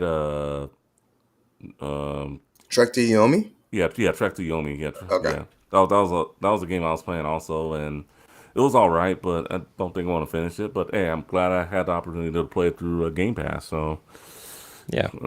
Tunic. Yeah, Tunic was a great one. I think it's one of the examples of the reason that you go to Game Pass for this stuff. Yeah. Secret day one announcement. Drop it straight in. Drives the subscriptions for them, but you get access to it as a game and then a bunch of other stuff too. Like, Yeah. Yep. but you're doing the right thing. You're like, haven't been playing those games, so I'll just stop. Yeah, the only thing I really mainly game on right now is just my PS5 and Switch. I'm just being honest. So I mean, no point in throwing away $15 a month if I'm gonna play this service one time a month. So, Yeah. I mean, that's just me. That's just And I totally agree with you guys. Like, there's no like burnout in this article, and in terms of just all this being clickbait, I completely agree. Now, I canceled my Game Pass for different reasons. Just because I felt like I was kind of betrayed in a sense. But But that you being made the said, decision based on Yeah. that. Like, it was a calculated one. yeah. yeah, it was a calculated decision, and I'm gonna be the first one to buy Game Pass again when when the games that I am interested in do come out. And then what's gonna happen? Their subscriber base is gonna shoot through the roof, and then you're Yeah. gonna see an article at that time that says, "Hey, there's 35 million people on Game Pass now. Why don't you have Game Pass? Yeah. Why don't you have Game Pass? The Yeah, greatest yeah. deal in gaming." Yeah. I mean, I still think it is, but Yeah, I mean, it totally is. But yeah, ebbs and flows. Like it's there's nothing to fret right now. There's just like there's not like that huge thing that's gonna like draw people in, but there's still a ton of great games. There's still a ton of great indie games, and I think that's why Mark was upset. There's Yeah. still so much value and so much you can do and play and experience there that you're I mean, I'm kind of calling myself this, but you're kind of a fool to not realize that. But And at the same that time, brings me. Sorry, you keep going. oh no, I'll just finish. I'll wrap this up. But yeah, it's just like if you're able to or open to just really trying out different things, then it's still a great thing to have. And please take it away. So that we can wrap this up with the response to Kotaku's tweet, which came from the official Xbox Game Pass account when they posted the article about the burnout. They said, "Tell us you only play AAA games without telling us you only play AAA games." I thought that was so funny. Totally appropriate. But yeah, no, I think I've said enough on this one. Yeah. And sorry I went on so long and so No, it's all good, man. Great conversation, stuff gets heated in the game industry. It just does, doesn't it? Yeah, definitely. Project Keystone is Microsoft's affordable Xbox cloud gaming streaming stick, and pretty much I believe it's a stick. Our vision for Xbox cloud gaming is unwavering. Our goal is to enable people to play the games they want on devices they want, anywhere they want. As announced last year, we've been working on a game streaming device codenamed Keystone that could be connected to any TV or monitor without the need for a console. So, to the looks of it, looks like they're either pivoting away from it or taking it back to make it stronger or something along those lines. So this is like a stick that you just plug in and you can just start like using Game Pass or whatever. I think the big thing is the Project Keystone was rumored because it was found in the code in a console list. So someone had said, "This is the brand new console that's coming soon." But obviously they've now connected the dots there and shown that it's the cloud streaming stick that they also talked about, alongside the Samsung app for cloud TVs too. But yeah, that should be a good thing. I mean, this is the natural flow of like what Game Pass was headed to. Like we always kind of expected it to at some point be an app or something to that degree. So I mean, yeah, that makes sense. That if they can get you Game Pass and just get you a little streaming stick that costs you $50, $60, $20, whatever it costs, and you can plug in and play games wherever you're at. I mean, that's a win for Xbox because you're going to be buying the stick. They'll probably do it maybe at cost. Maybe they might lose a little bit of something. But if you're subscribing to their subscription service, then it's a win for them because then you're going to you're gonna be in their ecosystem, Hmm. and you'll always be in their ecosystem because you'll be able to take it with you wherever you go. And Yeah. I think that's Game Pass's main thing. They just want to be everywhere, all the time, and really that's the best marketing you can have. Yeah, so it's great. But they are going back to the drawing board with this. So this isn't going to retail anytime soon. They're Hmm. still working on the details for this. So Yeah, I just want to just like a clear picture of what it is, before they present it. But hey, I mean, they want you to play Xbox wherever you go, whether it be your phone, your living room with no console, just plug in your stick. Magic, apparently. Without going too far into it, begs the question: is the demand for attention here to games something we should be concerned about? Just a hypothetical question to think about. If you can move from your Xbox where you're playing Game Pass, walk to the toilet on your phone playing the same game on Game Pass, and then walk into your bedroom, plug your Xbox streaming stick into the television, and continue playing your game. Yeah, Essentially, I think that's what they want. I mean, but then again, it's like it's kind of like the Switch without the Switch. I guess if that makes sense. yeah, to a degree. Yeah, Yeah. it's an interesting one. yeah, yeah. I mean, that's what I think. Give me my Xbox HoloLens VR AR headset, and then we'll really be rocking. That ain't coming, dude. It's been way too long. I I'm know. sorry, 2014 Finest. Minecraft demo. I'm Where sorry, is it Finest, now? but just I think they yeah, use it in architecture. They use it in the military architecture and businesses. Yeah, they That's created bad. a HoloLens 3 or something like that for that. Yeah. Yep. all right. Phil Spencer says he will recognize Raven Software Union once acquisition is complete. Um, and pretty much just any employees that he's saying that just want to form a union or anything, just they will recognize it once the acquisition between Blizzard Blizzard Activision is done. So that's pretty good. That just sounds like they're going in the right direction with what they want to do, I think they acquiring. probably just wanted to hang back and see what the state of things were before.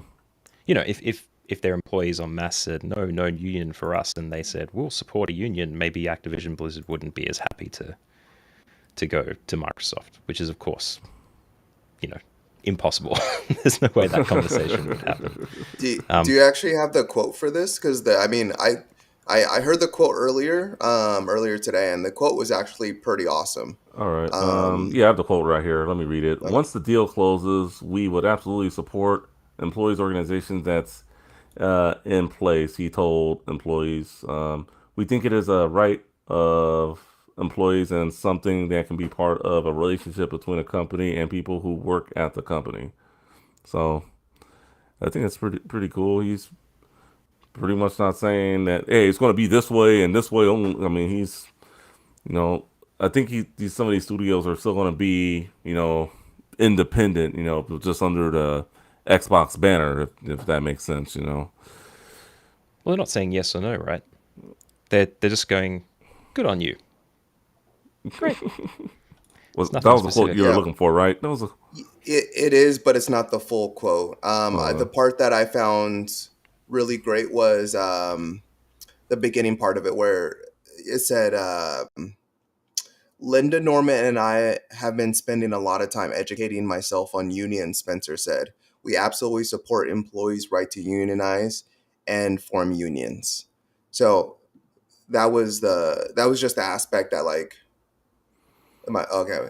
That was just part of that I like was like, wow, like he's not only acknowledging like the fact that, like, once this project all goes through, or once this acquisition goes through, that they'll be open to allowing a union to form within the company and then working together, but that he's not knowledgeable on them. Like, he doesn't know, like, he doesn't have all the right answers, but he's willing to like listen, learn, and make decisions from there. So I just like that, like, or at least that's the way I interpreted it. But I like that part of the quote. Papa Phil, he Yeah. approves. He's not Yeah. disappointed. He approves. Papa Phil there. Speaking of one last bit of Xbox Series X news, it is available to order from Microsoft and Costco. So if you want one, go get one. But just keep in mind, I don't know when the next first party game is coming forward, unfortunately. So, but I mean, if That's PlayStation 5s too. PlayStation 5's having a major restock tomorrow, the 28th. okay, And they said on their blog it'll be available everywhere. okay, okay, well, we'll just have to wait and see. I mean, well, it's the days of play, so I mean, you would hope that they would have PS5s ready to go, right? Yeah, Probably the interesting part was they mentioned in store. Like, in store. yeah, so you might be able to go into a store tomorrow if you get there early enough, your Target or Walmart, Best and Buy, actually GameStop, maybe pick just it up. And they said they're gonna have bundles and non-bundles. So I found that interesting. So look for yeah, PlayStation Xboxes tomorrow. Tomorrow, yeah, like yeah. this Well, weekend's gonna be the weekend. I was gonna go out tomorrow look for some cheap $10 games. So if I see any, I'll definitely post some on our Discord. Australians Let's should feel see. good too. I Yeah. think I told you guys about the Twitter accounts that I follow that report on available stock on websites in Australia. Hmm. I got like 5 yesterday, like boop, boop, boop, boop, boop, all together. So I think just Yeah. availability is shooting up. It's good. All right. So yeah, definitely go get one this weekend if you're watching. If you're listening in the next week, hopefully you got one. Just let us know. Email us, gameandwatchpodcast@gmail.com. The Elden Ring director, I'm not going to say his name because I know I'm just going to butcher it, but he says that he was influenced by Zelda Breath of the Wild, the Elder Scroll games, and The Witcher 3. And you had a comment in our Discord, Matt. No shit No or something shit. like. No shit. Like I thought that. it's unfair. Look, he's allowed to say that what he was inspired by, and Yeah. if Witcher 3 and Breath of the Wild haven't had an impact on any game developers in the industry right now, then they might be running a bit behind. But, you know, you'd expect that totally. I think everyone was speculating that as an newly as a kind of an old IP with a brand new take on open world, that would have to be their inspiring factors. They would do their research first, I think. Yeah. I mean, Yeah. that was always the assumption. I guess it's kind of nice hearing. Like you're Mm, like, oh, the assumption was right. My theory, my hypothesis was correct by playing these games and assuming that this was his inspiration. I guess. I don't know. But yeah, On a no similar shit. note, I saw a Geralt build that someone had done in Elden Ring. They Oh, obviously did really? the full dress up gear, but they even had the spells and the skills to simulate the Axii and the Igni and Yeah, all of you do those have runes. potions in Elden Ring. Yeah, that's right. yeah. Yeah. Yeah. And bombs, apparently. There's a skill where you can Bombs. toss a bomb. You So can do Yeah, that they in did pretty Zelda. well. You can do. so many things you can do in Elden Ring. Gosh, the type of builds are just that's the part that amazes me. And that's why I'm Mm, gonna say right now I'm so excited for Armored Core. okay. Like Armored Okay. Core is an old FromSoft game. Yep. Where you're aware of it. Yeah. So Demo just disc, the PS1. oh, there we go. I Demo mean, just disc. the and I think that was the daunting part for people because people weren't used to really numbers back in the day. Like like all these different numbers because like you had to have a certain core and with your core you'd have had to have certain legs, you had to have a certain reactor, um, along with certain arms because the way they use energy because everything you when you're building your armored core everything took a certain amount of energy in order to use, so you had to look at all these stats and numbers, and I don't think people were really used to that back in the day. But I love that about that game, and just the amount of builds. Like I had a strong build, and each one would take a one memory card slot. So like so I had a lot of memory cards. I probably had like 8 memory cards, and I would like one was just an armored core memory card, and I would like make strong builds and light builds and medium builds with different, of course, different weapons and different sets, and it was it was awesome. So, and they haven't made an Armored Core game since the I think the last one was on PS3, and I didn't pick that one up. So I'm really excited about their next Armored Core game because they said they're working on it. So yeah, Is that can't set wait to to be see. open world too? No announcement on that. We don't know. Nothing So said. yeah. Okay, cool. All right. All right, so let's talk about the biggest gaming deal in the history of gaming. Take-Two and Zynga merge. I guess it's the biggest one until the one we all know about that's coming next year, unless the FTC does something to sabotage it. That'd be the only way that deal doesn't go through. Not happening. But yeah, Take-Two and Zynga they have merged for what is it, 12.7 billion deals done. What are you guys' thoughts on it? Should they? I guess they should just enjoy while it lasts. I guess. Well, what could change? I'm wondering about your cynicism. No, no. Yeah. I mean, Sorry, put no. you on the spot there. I'm pretty sure the Do you reckon they'll sell off Microsoft. bits? No, I'm pretty sure the Microsoft Activision deal is going to go through. I don't think there's going to be Oh, any that's issue. okay. Yeah, that's Gotcha. what I was referring to. Yeah. Okay, I thought you meant that the Take-Two Zynga merger might be short-lived, and Take-Two will be like, "Ugh, have your Candy Crush," No, no, and no. It will no it'll be short lived in terms of the biggest Candy Crush. acquisition in the history of gaming. That's what I meant. But Okay. Again, reference to my Dead Drop episode. I also talk about that clickbait headline. Yeah, yeah, that headline. Yeah. Once you mentioned it, I was like in the Discord. I was like, "What are you talking about?" And then I read it, and I was like, "Oh, okay." oh yeah, Um, oh. but yeah, I mean, it just does Take Two already have like a strong mobile division? Because that's the only reason why I can see them, merging with Zynga. Like, It must not. But oh wait, no, they do because some of those WWE games aren't those mobile, and then something with the NBA. I could be wrong. I don't know. I don't play yeah. very many So mobile I games. just find that interesting in the fact that like, we're seeing a lot of these. We're seeing like what I feel like is a lot of AAA, AA console PC studios picking up these other companies that are really focused on the mobile market, and acquiring or merging with them to I guess flush out their portfolio. I'm curious. I wish I could be a fly on the wall and see what's going on in these deals. Yes. For the most Sorry, part. I just went on the hunt. I believe that someone in our host Discord also mentioned that maybe there was an engine somewhere in there that they wanted to take advantage of. If it is about mobile development and that's an engine that does a lot of good work, then getting access to it through this might, proliferate into more revenue for them. Yeah. Okay. I can't find it though. Oh. That's how things work, right? You get a headline in your head and you're like, I know where this information lives, and then you try to find it and you can never find it again. Yeah, pretty much. You'll find it when the episode's done. Yeah, Yeah. yeah. That's when we always find everything. Oh, corrections. These are the real stories that we should have went with for this story and this story and That all Murphy that fella. stuff. All right. Last but not least, earlier today or sometime late yesterday, it was announced that the Nintendo Switch Online has put out three batch of retro games, two SNES, one NES. The SNES games are Congo's Caper and Rival Turf. The NES game is Pinball. Uh, for the games that came out this time around, Congo's Caper is kind of more along the lines of Joe and Mac.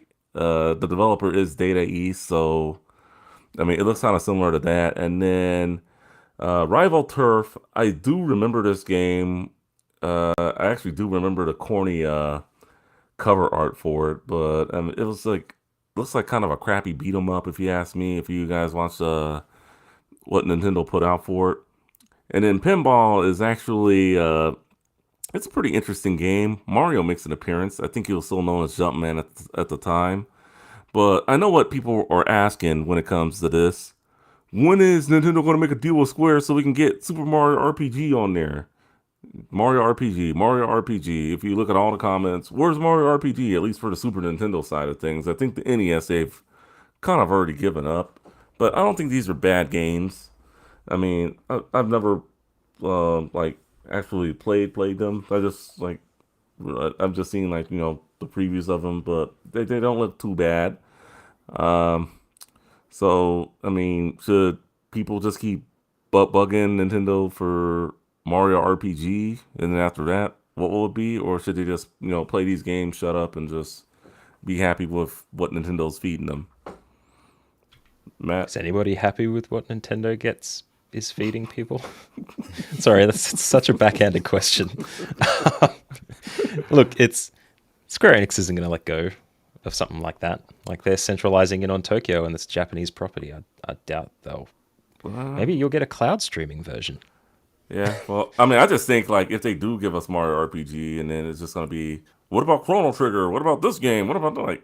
I mean, we just got Mario RPG on the Super NES Mini.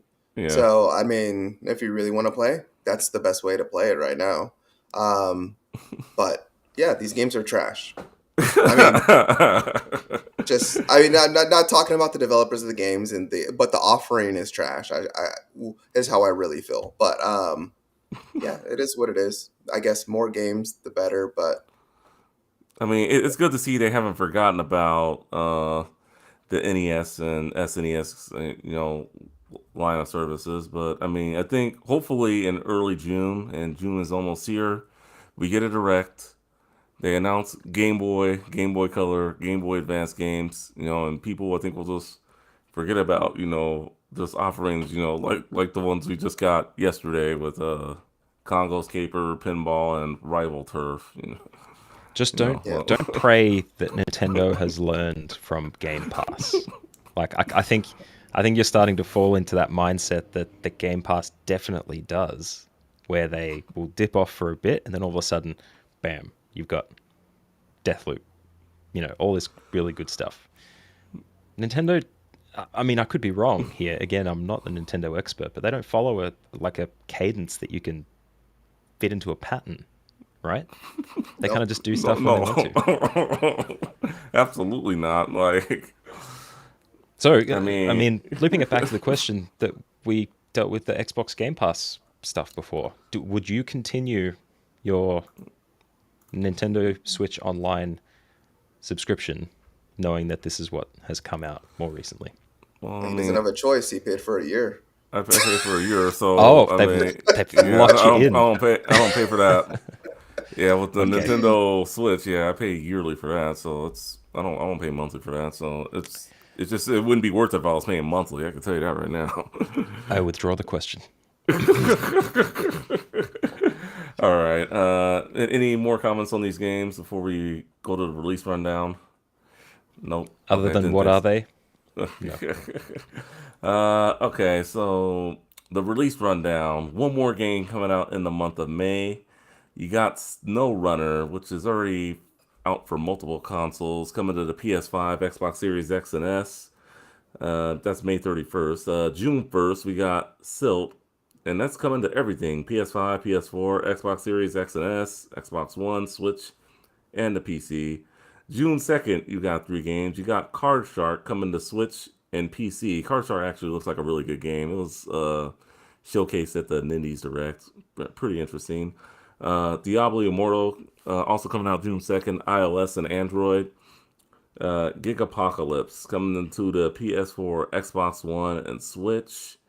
And then actually one more game coming June 2nd, and that is Soldiers. It's a Metroidvania game. It actually looks really interesting, by the way. PS5, PS4, Xbox Series X and S, Xbox One, Switch, and PC. And then Unexplored 2, The Wayfarer's Legacy. Also coming June 2nd, Xbox Series X and S, PS4, Xbox One, and PC. I'm pretty sure if you want to play on the PS5, you can use backwards compatibility. That last game sounded like an Uncharted bootleg. I've got to be honest. Unexplored 2, The Wayfarer's Legacy. I'm sure it's a great game, but I just got Uncharted vibes from the name. Yes, I think Soldiers looks like a really good game. I saw some gameplay. I've seen the images for it. I think I will be on the lookout for that one. Card Shark, it looks interesting. Not day one or first month pickup for me, but that would also be a good game, to pick up off this this coming week of games. What about you, Finest? What do you see? Nothing that I'm interested in. I will say, I mentioned SnowRunner quite a while back. My cousin Yeah. introduced me to that one, and that's that trucking simulator game that I was talking about, where you're shipping supplies from like across like various terrains, like snow, hence the name. Hmm. And yeah, you just really have to pitch your truck the right way and steer these full semi trucks and go through these harsh conditions and dodge animals and stuff like that. So, yeah, I guess based on my cousin's recommendation, I guess I would recommend that one. Other than that, I am sure there's other great games here, but nothing that I would personally recommend. I think Okay. there's one that we do need to keep our eye on there. It's Diablo Immortal. I think Diablo Immortal. Okay. that was the one that they have recently backpedaled and said it will be available for PC as well. Though Okay. here they've said iOS and Android only. It was originally only going to be a mobile release. So it'll be interesting to see what state it's in currently and how they deal with getting new players in and what the player base is actually like. If you're a Diablo fan, you might be worth wanting to jump in and give it a go anyway, but I would just I would jump in and have a look. Yeah, Okay. it looks like it's coming to PC. So it says 2022 when I click on the game here through the Game Informer website. So I think sometime later this year it will be on PC. So I mean, we'll just have I to wait and mean, see. yeah, I am a Diablo fan. I just can't see myself playing. Like, I'd rather play like Resurrected or two, Just or for three. noting, Diablo 2 Resurrected is in that state of play discount list. Yes, yes, I know. Thank you Finest, for you're gonna buy the something. Finest, reminder. I know you're gonna buy something, and you better put it in the Discord as soon as you do. That was one of the ones I listed. I already own. So thanks, guys. Have you already got it? I already got it. Oh, no way. Sorry, I missed that. Yeah, Apologies. it's okay. It's okay. But yeah, keep an eye on that, see what happens. When it comes to PC, it might be better, but we'll see. All right. Before we close, looks like we had no comments in our chat today, so we will go ahead, skip that, and then put this episode in the books. Can I drop a news flash very Newsflash, quickly that I go. saw this morning? Exclusive game, not exclusive, but you might be interested. It's a very heavy Star Wars month at the moment, Mhm. with Obi-Wan. Obi-Wan Kenobi coming out last night. Yeah, but there was a trailer released today, or no, it would be today. Sorry, I'm just thinking about the time zones between the two of us, but three of us. Star Wars Jedi Survivor is the follow-up to Fallen Order, and there's a trailer available right now. Looks like it follows on from the storyline from Fallen Order as well. We've been anticipating one of these games to come out as a follow-up very shortly, but it looks like it's coming in, I think it said 2023. So next year, we're going to have a new Jedi Star Wars Jedi game. Sorry, it's a really Okay. unusual assembly of the series, but I guess they Wait, have to be different. was the Fallen Order, was that the one? Was that the most recent Star Wars game where you're the redhead kid? Yep, Cal Katarn, Okay. I think, Yeah, I think it was that and one. yeah, he's kind of reviving the Order by hunting around. It was a bit Dark Soulsy, a little bit roguelike, had a bunch of different elements to it. Compelling story though, and that is Nice. also on the state of play cheap list. Heard, heard good things about that game. Yeah. Yeah, you'll enjoy it if anyone gives it a go. Definitely give it a try. But you've got until 2023 before if you want to play this next one. So All go right. for it. All right, sounds good. Thank you for that, Matt. And want to cut it for Matt, the educator, a man of many names, Finest, OVG, RV Gaming. I'm Justin Reed, Too Tall for You Fool, saying so long. Tune in next week for another great show of the Game and Watch podcast. Until then, take it easy and stay gaming. Later.